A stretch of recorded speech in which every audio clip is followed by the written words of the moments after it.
Hey everyone, and welcome to the 15th episode of the Liam McCullum Show. I was supposed to upload another interview last week and kind of keep at this pace of releasing 2 a week. I really like it. It kind of keeps me busy, has some structure to it during this crazy time. But I had some tech issues, so I'm gonna try to continue to do that with 2 every week.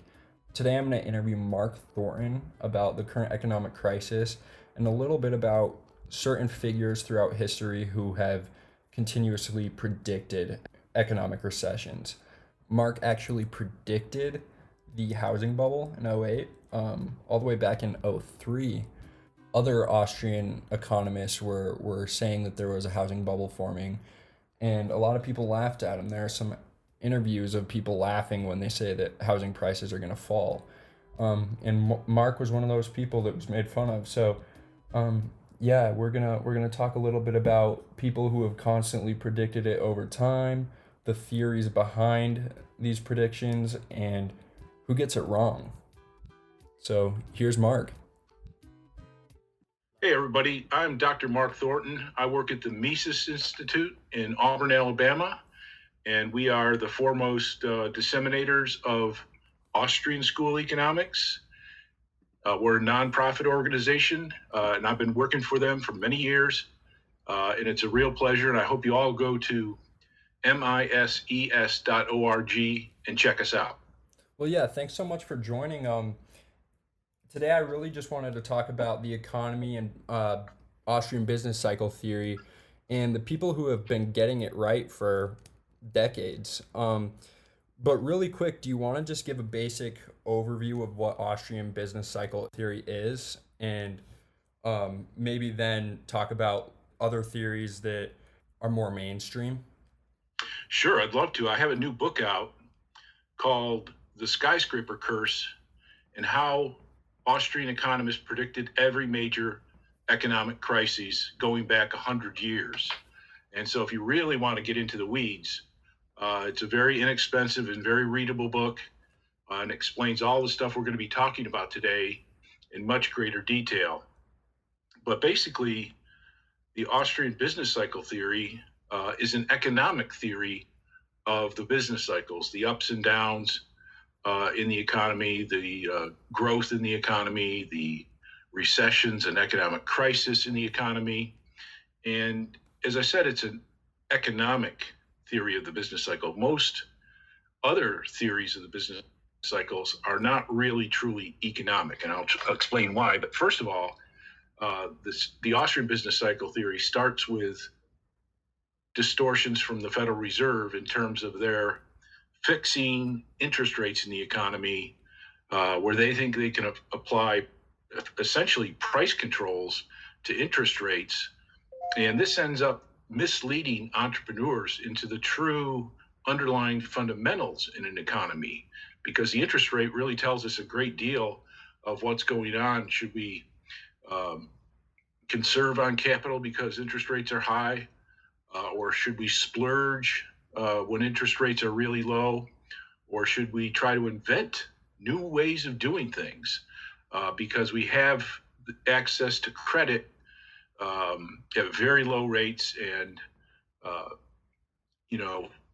essentially for a long period of time, this past decade, we've had near zero interest rates, and that's never happened in history. And as a result, you're seeing lots of things that have never happened in the history of mankind, like negative interest rates on government bonds in European countries and in Japan. And then just recently, the price of oil in the futures market went negative by a considerable amount. Okay, so this is causing all sorts of distortions like that. But basically, artificially low interest rates encourages entrepreneurs out there to invest in long-term projects that, when prices and interest rates eventually rise, which of course they eventually have to, all these long-term projects are revealed to be mal investments or bad investments. And you get this sort of clustering of economic error in the economy. So with the Fed and its artificially low interest rates during the bubble, everybody's making money. All assets, no matter what they are, including land, increase in value by a considerable amount. Everybody's got a job. We just had record low unemployment just prior to this crisis, and stock markets were at all-time highs, bond markets were at all-time highs. Everything was making money, and eventually, of course, that's going to change, and you're going to see that lots of businesses, many businesses, especially those that have to think long-term, like pharmaceutical companies and computer chip manufacturers and things like that, they're all going to have trouble, and they're all going to have to lay off workers. They're going to have to, shut down operations. They're going to have to maybe go bankrupt. And so eventually you get this clustering of errors in the economy, and the virus that has afflicted our economy just basically triggered this transition into an economic crisis, which would have happened anyways. And we can tell that by looking at individual sectors and markets in the economy prior to the onset of the virus. And we see all sorts of trouble looming, ready to come forth and ultimately cause this economic crisis. Do you want to maybe talk or refute the point that, well, hey, because there's so much economic progress, why not just continue to do what we're doing? What's the alternative? Well, you can't just keep on with interest rates artificially low forever. Eventually, that's going to cause a depletion of resources, and you're going to see upticks in prices. And, so what entrepreneurs expected to see no longer come about. So in general, not necessarily with this crisis, but in general, what happens when a normal economy would produce one or two computer chip manufacturing sites for new, better chips, but instead 4, 5, or 6 companies start that same process. Well, in the process of developing these new factories, what they're going to find is that the price of land for the best locations is higher than they expected. The wage rates for the technical people in those computer chip factories, all of a sudden, the wages of the best people get bid up in the process of developing these factories, and everything else that goes along with it that's specific to computer chip manufacturing is higher than expected. And when you get on the other side of this and you're starting to produce your computer chips and all 6 of these factories come online, all of a sudden, the demand hasn't increased. It may actually have decreased. And so you have, the problem of trying to sell your chips. What's going to happen is that the price of those computer chips is going to fall. So you have a situation where the low interest rates, easy availability of credit, started this process in motion, but the entrepreneur, as the process takes place, finds that the cost of producing the factories was higher than they anticipated. And once they all come online, the revenue that they get from selling the chips, they're selling fewer chips at lower prices than they expected. Well, all of a sudden, their projection into the future of profitability because of the artificially low interest rates is turning out wrong. Their costs are higher and their revenues are less. And so instead of making profits, they're making losses. And they may not be able to sustain their business operations. And as a result, you have this cluster of errors, and you have everything from cutting back to shutting down to going into bankruptcy. Okay. And now to get more into how you contributed to the prediction of the housing bubble in '08, and then maybe after that we can get into other Austrians who have predicted other crises. Do you want to talk a little bit about what the skyscraper curse is and what you observed there?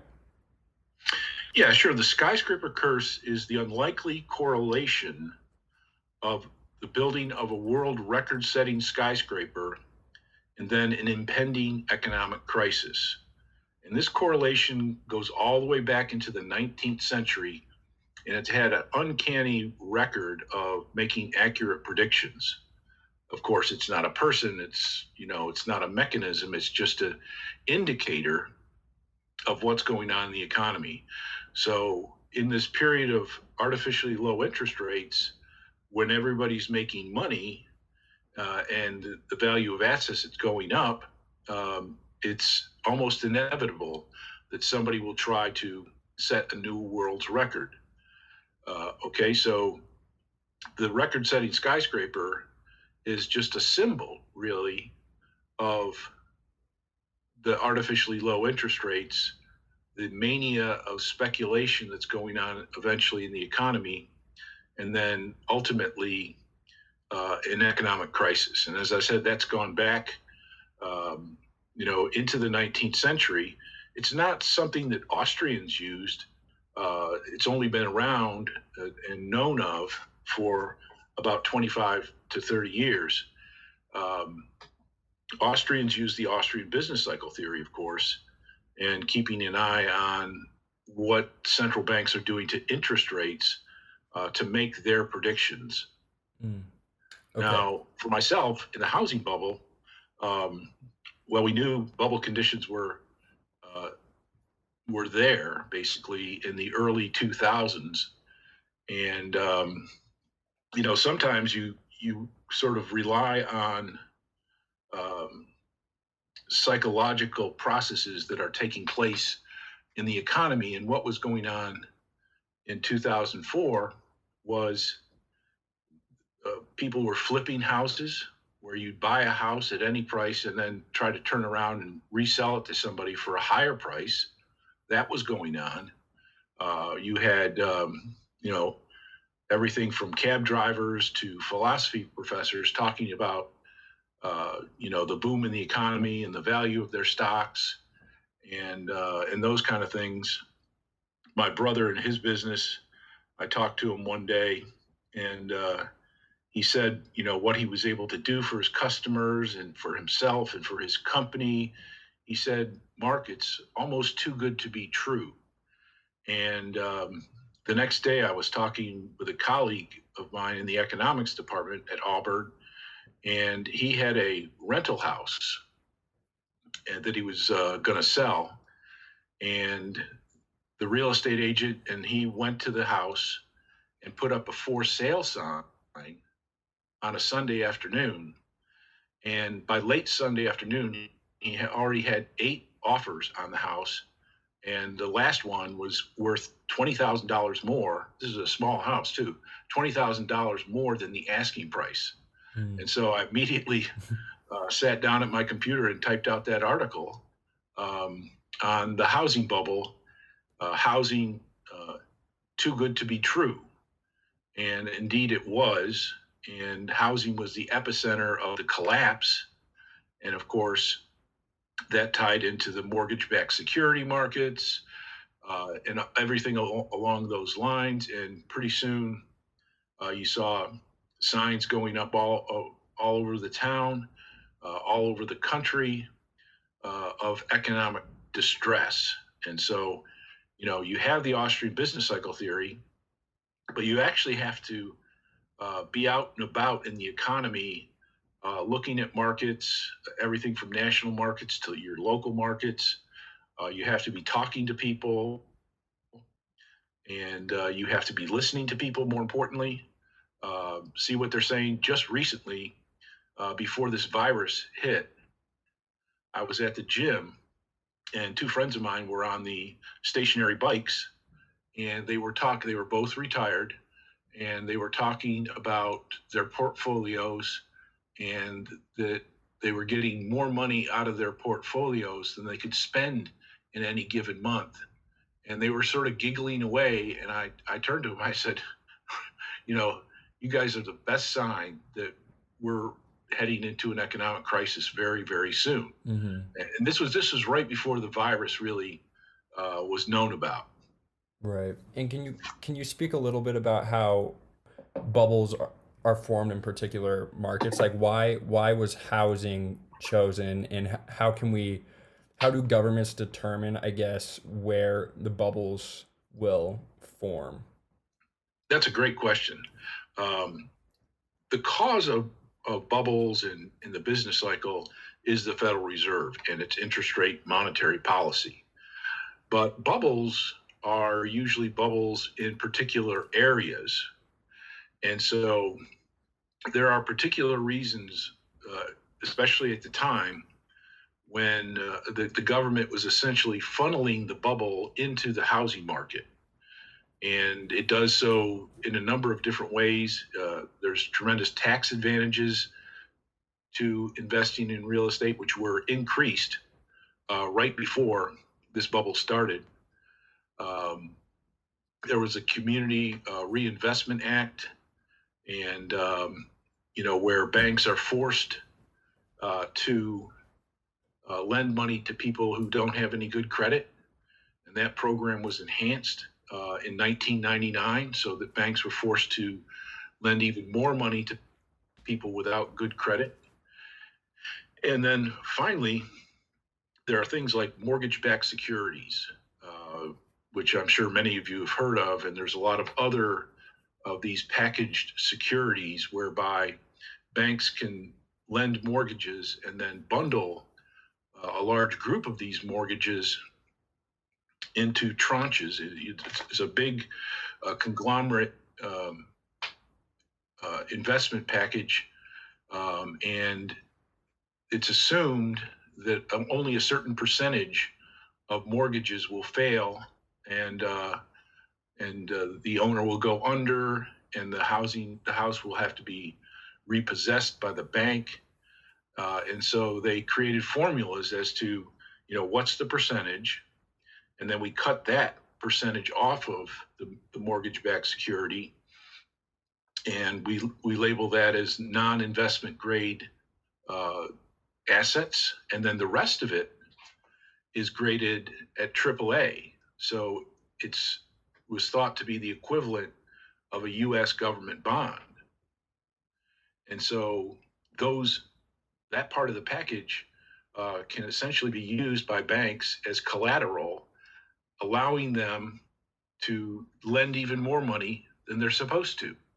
So in a variety of different ways, and most of this started either in the late 90s or early 2000s, to really funnel huge amounts of capital into the housing sector. And so all of those things together create the adjective housing, but the Fed creates the bubble. Okay, and that's by injecting money into particular markets. Yeah, the Fed is injecting money into the banks, and then the banks, they have a wide variety of ways that they can lend their money. Businesses, nonprofits, real estate mortgages, a variety of different ways they can lend their money, or they can buy government bonds, or they can do it, many, many different things. But because of all these government programs, and I will say that I did another article about what the Fed was saying in 2007, and they were basically all saying everything was great, everything was hunky-dory, and that these mortgage-backed securities were the best thing since sliced bread, or for your younger viewers, the best thing since the iPhone. and and so that's how the money got funneled mostly into the real estate housing market. It's actually interesting. You did mention just at the end there that a lot of people were praising a lot of these tactics, and they have been for probably 100 years. Do you want to go back to certain Austrian minded people who throughout history have called out like certain tactics that the government has been using? Like we can go back to the 1920s with Mises and talk a little bit about that. Sure, but I would like your listeners to know that if they Google my name and the paper, what the Fed was saying in 2007, which is the year in between really the bubble and the bursting of the bubble. So it was sort of a neutral period, but I use a large number of quotes from the leading people at the Federal Reserve, including the chairman and the vice chairman and board members and so forth, and see what they were saying in 2007. Because, the Federal Reserve is like a con game. They try to con us into thinking that everything is okay and that the Fed is here to save us, when in fact they're the ones that are causing the problem. Mm-hmm. So yes, we can go back to the 1920s. Ludwig von Mises was offered an important position at an important bank in Austria in 1923, and he told his friends and his wife that no, he wasn't going to do that because eventually this thing is going to come unraveled and we're going to have an economic depression. And so he knew all along. And Friedrich Hayek and some of the other younger Austrians predicted an economic depression for Austria and worldwide in 1928 and 1929. Mises himself wrote a book published in 1928. It's a nice short book, very readable, and it was called "The Cause of the Economic Crisis." So that was a book-length prediction that we were headed for an economic depression, and he labels specifically American economist Irving Fisher and his idea that the Federal Reserve or central banks in general should work to keep the value of the dollar stable, to keep interest rates from fluctuating too much. And that's precisely what happened. The Federal Reserve used Irving Fisher's ideas throughout the 1920s. And of course, that got us in a huge mess, the Great Depression. So that was the first one. And the Austrian economists were still in Austria at the time. They were driven out in the 1930s because of the threat of the Nazi invasion, which happened in the late 1930s. Mises had left the country. He was Jewish. He was a libertarian, which the Nazis really hated. They sent a special team in to grab him. He was gone. They took all of his papers and possessions, brought him back to a intelligence warehouse, thinking that they might have unlocked, that Mises may have unlocked the key to solving the problems of socialism. He had earlier written a book in 1920 showing that socialism was impossible, and he was eventually right about that, and that was acknowledged. So that was a very big period. And of course, unfortunately, instead of rising to the top, so to speak, Keynes published a book in 1936, and which said government should spend and borrow and regulate and intervene. And that won the hearts of politicians rather than Mises's ideas of limited government, gold standard money, and things of that nature, which politicians, of course, don't like. Right.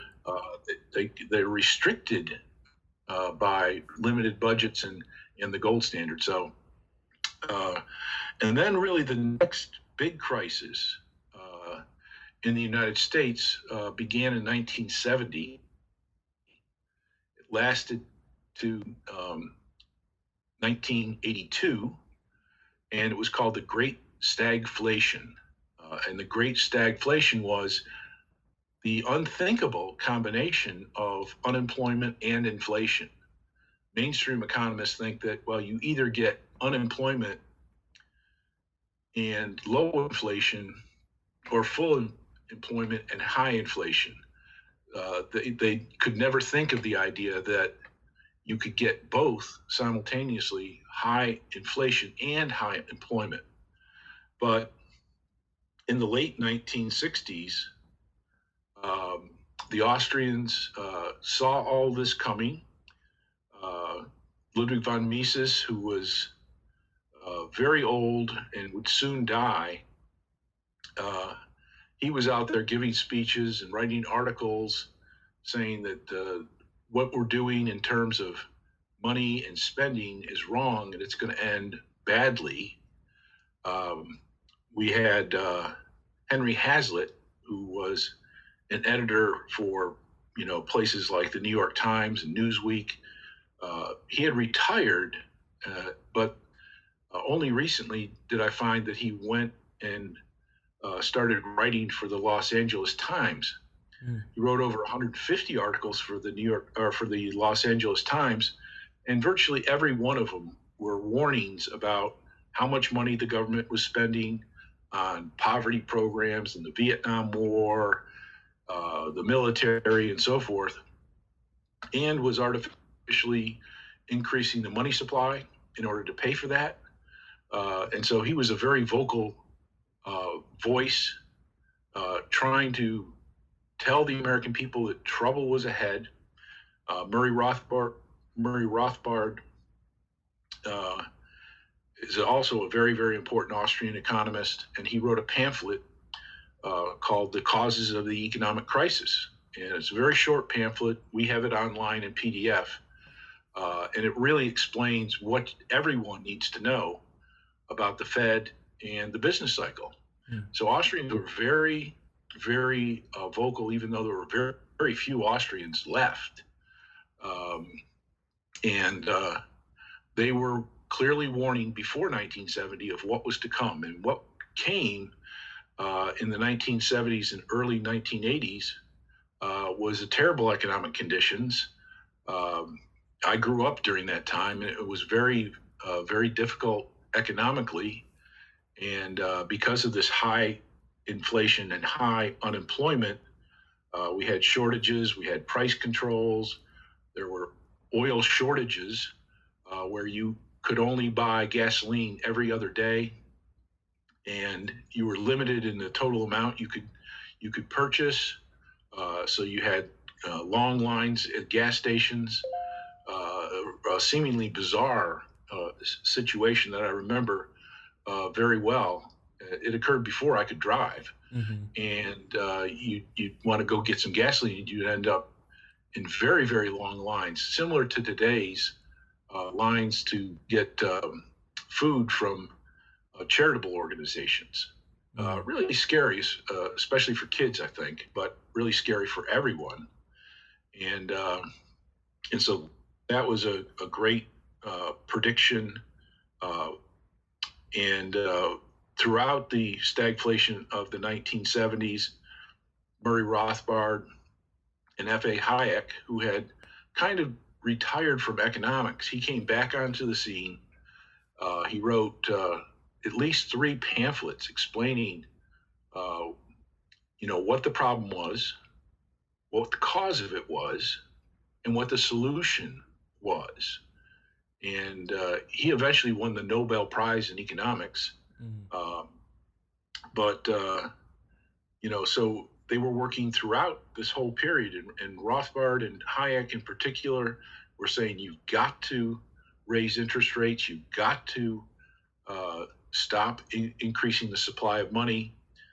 And eventually, Paul Volcker came to the helm of the Fed and did just that. He raised interest rates, he choked off the money supply, and the economy at first was very, very difficult conditions, almost depression-like conditions, but very quickly the economy recovered.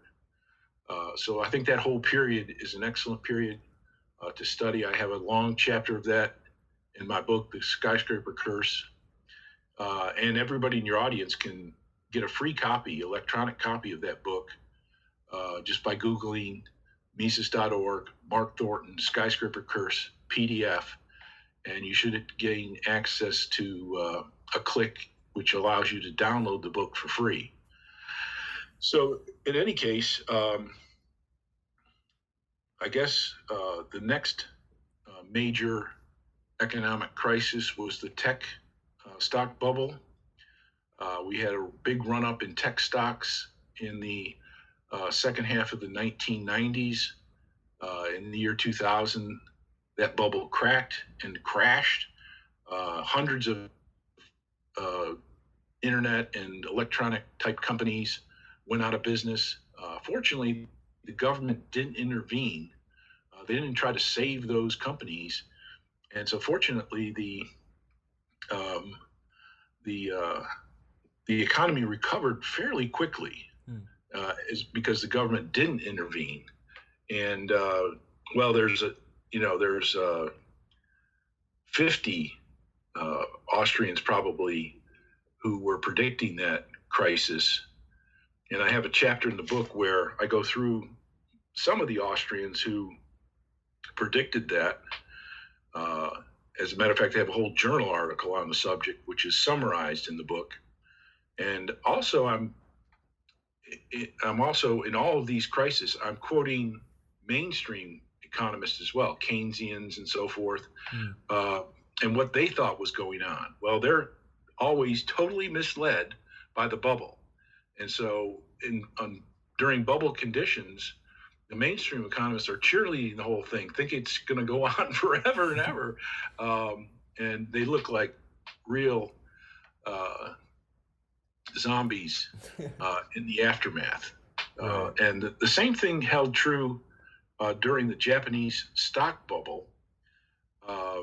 It went up to, I think it's like 15,000 now. It went up to like 36,000 in 1989, and American mainstream economists were saying that the Japanese economy was going to take over the world, that we'd all be working for Japanese owners and managers. And of course, their predictions there don't look good at all. They got everything completely backwards. Unfortunately, there are no, to this day, there's only a couple economists in Japan who would consider themselves Austrian. And of course, because of the Japanese culture, no one person is going to stand up and declare that this great victory of the Japanese economy is somehow a delusion. And so nobody really predicted the crisis beforehand. Right. And then we go past the Japanese stock bubble and the tech bubble, and we get to the housing bubble. And I predicted, I think I have 3 written predictions, published predictions about the housing bubble from January into June of 2004. And I was giving interviews and giving public speeches about this, and everybody said, "You're wrong." I gave a presentation about this in the economics department in 2006 because I'd written an extensive chapter about the housing bubble, and which was supposed to be published in 2006. And everybody in the economics department thought I was nuts. Right. And people in the economy thought I was nuts. But Austrians started talking about the housing bubble in 2003, I believe. And in the book, it gives you many, many examples of who predicted it and how they predicted it and what they recommended to try to undo it with the least amount of pain possible. And so, once again, with major economic crises, the Austrians can sense a bubble And ultimately, of course, the theory tells us that all bubbles have to end badly, and they did. This is separate and distinct from forecasting the normal ebbs and flows Mm-hmm. in an economy, just small recessions and small growth spurts. Austrians are not very good at that kind of thing at all. And we don't really pay much attention to that. We don't use statistical analysis, which mainstream economists do. And so they can, with the normal ebbs and flows and the normal trends in economy, mainstream economists get that right usually. But when it comes to the major things that threaten the economy, that threaten society, the Austrians have a much better track record, and the mainstream economists have uh, a terrible record at trying to predict those things. They usually get it completely wrong, completely backwards. And then, of course, the current situation, um, and what's going on there. The Austrians have been predicting this for a long time. I think that this economy and this stock market could have crashed a long time ago. But as many of you know, for the last several years, every time the economy has started to crack and the bubble starting to burst, the Federal Reserve has come up with some brand new, untried policy to dump enormous amounts of credit into the market. And that's how it's basically kept interest rates at zero. But interest rates at zero, the economy was cracking too. And so they came up with things like quantitative easing and QE2 and Operation Twist and all sorts of things. And that's what they're doing right now, actually, is they're trying to invent new ways of getting even more credit into the economy. And so they're doing even more untried, with no historical precedent in the United States. So they're buying things like junk bonds to keep that market afloat. And eventually, I think they'll even do something that's very taboo for central banks, which is to buy equities in the economy to keep stock prices high. And the Japanese central bank did that. But you certainly don't want an economy where the Federal Reserve is the major owner of all the major corporations in the economy, sitting on all the boards of directors. That would not end well at all. Right. But they're experimenting. They're throwing out money left and right. They're as is typically the case. They're giving the vast majority of their subsidies to big corporations, big institutions, and they're handing out little bags of airplane peanuts to you and me. Right. And so they're doing very bad things.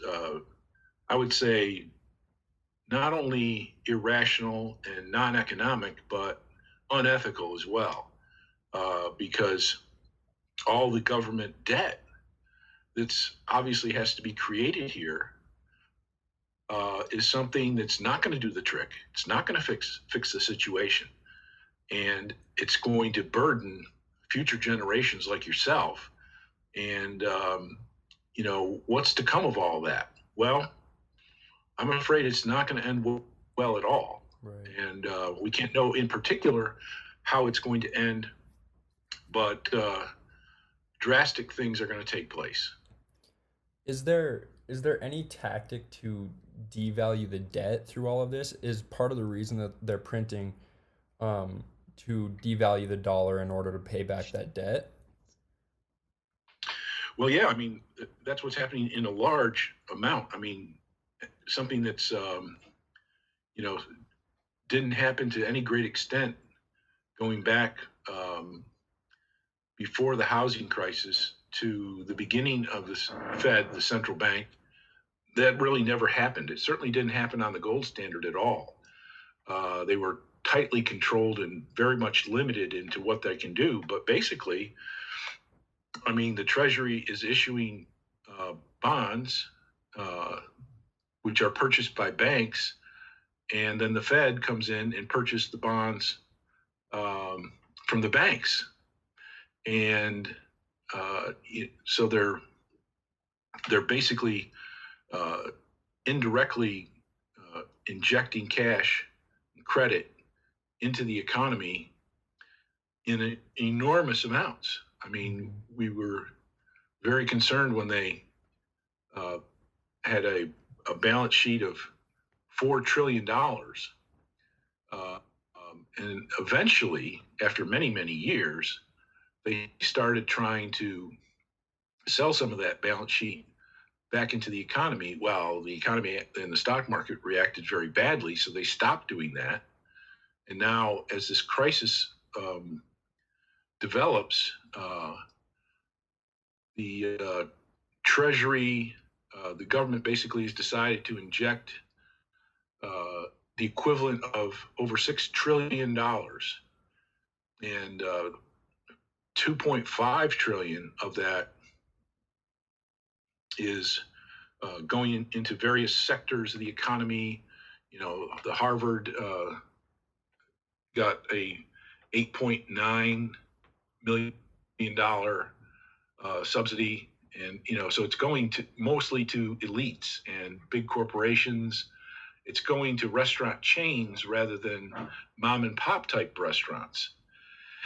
And then there's also a $4 trillion plus support for financial institutions.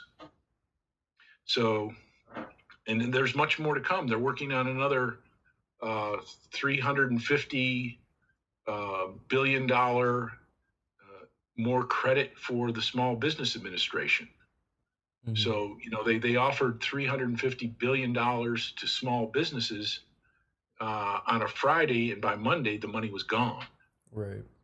And so they're back at it in Congress, trying to come up with a figure of 350, $400 billion.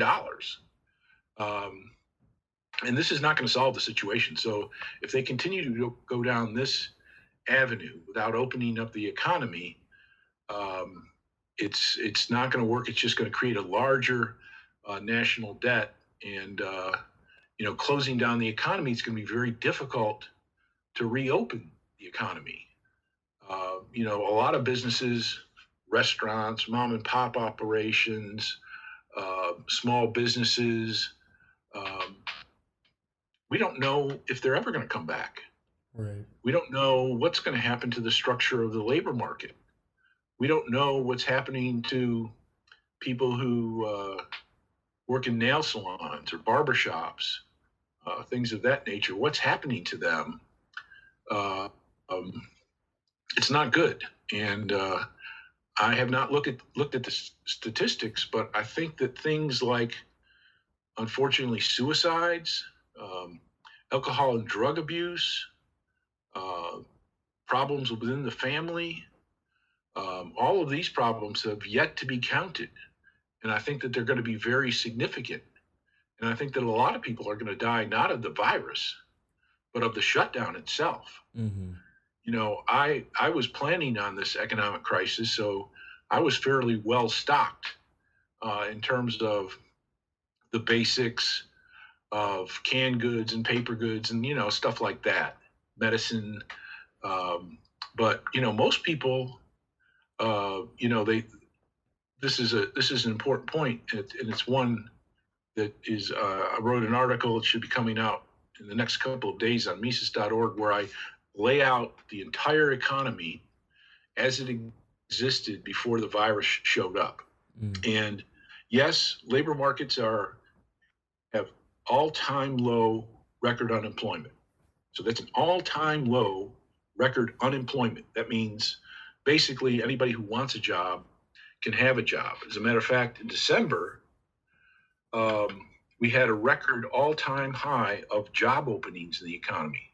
Something like 7.5 million was a record It's the highest it's ever been as long as that statistic has been counted. And that number started to fall. And so I had a sense that the economic crisis was right around the corner before the virus hit. Okay, but when we look at the consumer prior to the virus, it's not a pretty picture. Okay, people have very low savings. I think it's 60% of American households have no savings, official savings, that is. And a third of the number had less than $1,000 in savings. So very few people with any kind of substantial savings in this supposedly wonderful economy. And they also have a lot of debt, so you're in a situation that is exactly what you don't want to have. You want to have very low debt levels and no credit card debt or anything like that. And you want to have plenty of savings. If you get sick, if you're hurt, if you lose your job, it's just a miserable situation for people. So when we look at the consumer prior to the virus showing up, what we see is the vast swath of these people have almost no savings and they have very high debt levels. Can you kind of make the connection for people why high interest rates would have incentivized this? I don't think a lot of people understand exactly what the interest rate does in incentivizing people to spend. Well, that's right. When you have low interest rates, and I think the interest rate on my savings account is 0.01 of 1%. Okay, so you're getting no market incentive to save. And given the fact that interest income is taxed and that savings sitting in the bank is being inflated away, it's not that Americans are slothful or bad people. It's just that they don't have any incentive with these artificially low interest rates to save money. On the other hand, in the past, the typical rate of interest on savings accounts was like 3 or 4%. And on the gold standard, your money was appreciating, not depreciating. So you got sort of a bump from disinflation. So we've changed all of the incentives to save because of the fact that we have paper money that central banks are inflating the supply of. And then if you do earn any interest, or if you earn dividends in dividends paying stocks, you have to pay taxes on it. So it's just a completely wrong mindset. But of course, mainstream economists think that it's consumption that drives the economy, which is completely wrong. It's not consumption that drives the economy, it's production that drives the economy.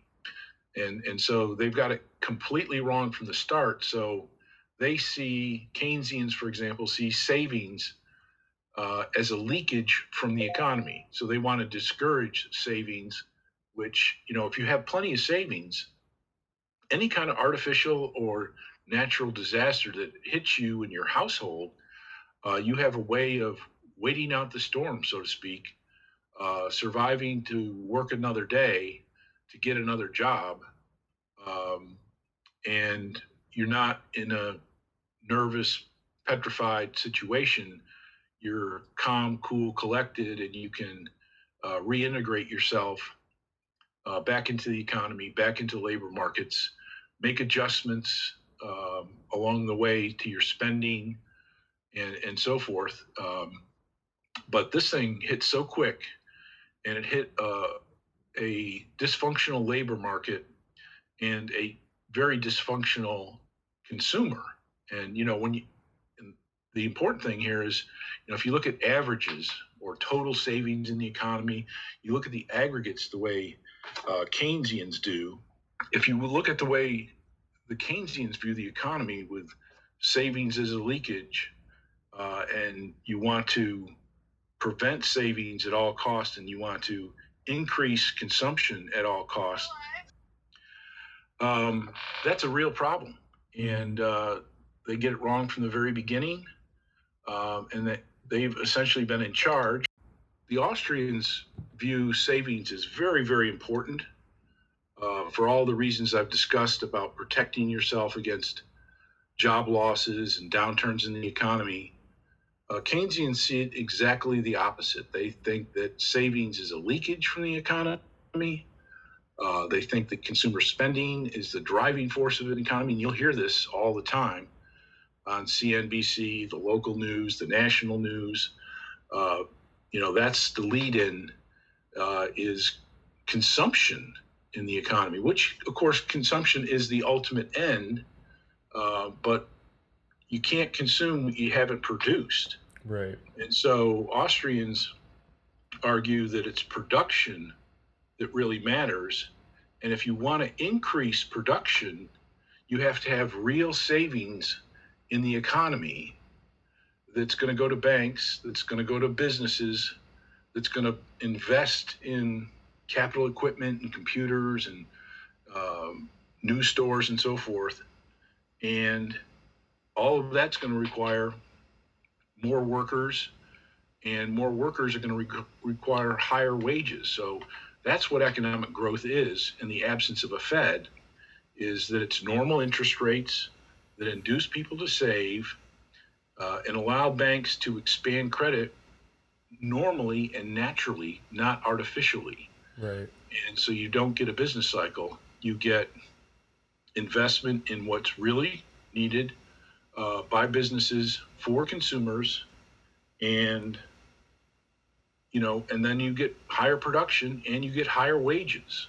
Right. And that's how it's supposed to work normally. But the crazy Keynesians just get it all wrong, because they think that it's consumption and demand that matters. They think the consumer is the driving force in the economy. And so they're always trying to cook up ways to spur consumption. And one of their biggest concerns is psychology. So they are constantly worried that the consumers will cut back on spending, that they're going to be afraid. As a consequence of this fear, consumers don't want to spend, but it's only from psychological reasons. And that's what their theory of the business cycle is all about, is psychology. It's not really an economic theory of the business cycle. It's a psychological theory of the business cycle, where at some points in times, entrepreneurs become overly optimistic, and they fully invest in the economy, and consumers are happy too. And so they consume a lot, and the economy moves forward as a result. And then at some point in time, for whatever reason, and that's important, you'll always hear them say, for whatever reason. They don't specify the reason. They don't specify an economic cause. They just say that people become unoptimistic, and then when things start to go bad, they become psychologically damaged and unable to act, and unable to do normal processes in the economy, and so the economy sinks into a depression. But the Keynesian view of the business cycle is based entirely on psychology. And the other schools of economic thought, like the Chicago School and the real business cycle theory, they believe that it's technological shocks, that you might get some kind of good shock in the economy, and the economy will expand. But then you could get some kind of bad shock, and the economy contract. So notice that their theory of the business cycle is based on technological shocks, whether they're positive or negative. That's what causes the economy to either boom or to bust. And so the other schools of thought with respect to business cycles, the Keynesians are psychological, and the real business cycles people are technological. Whereas the Austrian business cycle theory is economic, in that the cause is a distortion in interest rates. Now, we, of course, recognize fully the psychological and the technological aspects of a business cycle, and we incorporate both psychology and technology into our business cycle theory. For example, when the central bank keeps interest rates artificially low, what happens is that not only do entrepreneurs invest more, but they invest in new things, so that the technology is changing because they're investing in brand new things. And so as a consequence, we fully recognize the psychological and technological changes that occur in a business cycle, but we also have an economic cause, which is the cause or the driving force of the business cycle. Now, I do have one audience question that I want to ask you. Someone is asking, what is the most important Austrian book in the last few decades? Wow, it's a great question. Well, a great place to start is with Murray Rothbard's work, and you can start with that little pamphlet that he wrote in 1969, "The Causes of the Economic Crisis," to get started. But his 1962 book, America's Great Depression, was something that made the biggest impression upon me when I was a college student. And it really explains not only how we got into the mess of the Great Depression, but he also shows us what's the best way to get out of it, which of course was the exact opposite of what Franklin Roosevelt and what the government did during the New Deal was exactly the opposite. So those are good books. We have a brand new book out today. It's on our website, and it's so new I don't even remember the title of it, but you can find it pretty easily, and it's free, and it's a book of recent articles by some of the leading Austrians and very important people about what was going on leading up to this economic crisis. So it's really bringing together the fact that Austrians foresaw this economic crisis, which was triggered by the virus, but not caused directly. We would have gotten an economic crisis under any conditions. Let me put it that way. Right. And then you can get that for free. You can get my Skyscraper Curse book for free. That's from 2018. And so there's plenty of resources, really too many to list.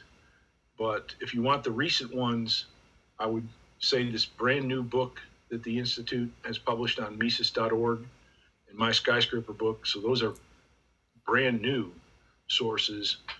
And then you can work your way back. I give all the references going back to Mises in the 1920s regarding money, interest rates, and business cycles. There's just really so much to offer. We have the largest economic webpage in the world, and it's almost all of it is written for a general audience. There are, of course, technical things in our academic journal, the Quarterly Journal of Austrian Economics, but even there, the average person can read and understand what we're talking about. And Mises.org, Mises.org, is open 24/7, 365. You don't have to register to use it. You don't have to pay to use it. Almost all of our resources are available for free. And even in our hardbacked bookstore, the prices you'll find are very, very reasonable. They're specifically subsidized so that students can afford to buy them or they can download them into PDFs if they prefer to read. The free versions, the PDFs are free, and the hardback, paperback books are very reasonably priced. Well, yeah, if you want to just tell people where you can find you, that would be great. I really much appreciate you coming on. Well, thank you very much. I've enjoyed it. But almost all of my stuff is on mises.org. I have a little biography section, and all of my books, except my book on the Civil War, are available for free downloads. And so I encourage everybody, especially in this time where, a lot of us are held up in our homes, isolated. It's a great time to learn a few things. And, we cover the whole gambit of Austrian economics and libertarian political theory. And this time off is a great time to put it to good use, to take your mind off of CNN for a long time and really dig into this, get your mind off of the virus and into economics and into the real causes of our problems today. They're starting to come out with statistics regarding infection rates and death rates and all that stuff that say that this may not be any worse than the common flu season, or maybe a bad flu season. And so you really do need to get your mind off of it. And one of the best ways to put that to use is to learn some Austrian economics. Awesome. Well, thank you so much for joining us. It's been my pleasure.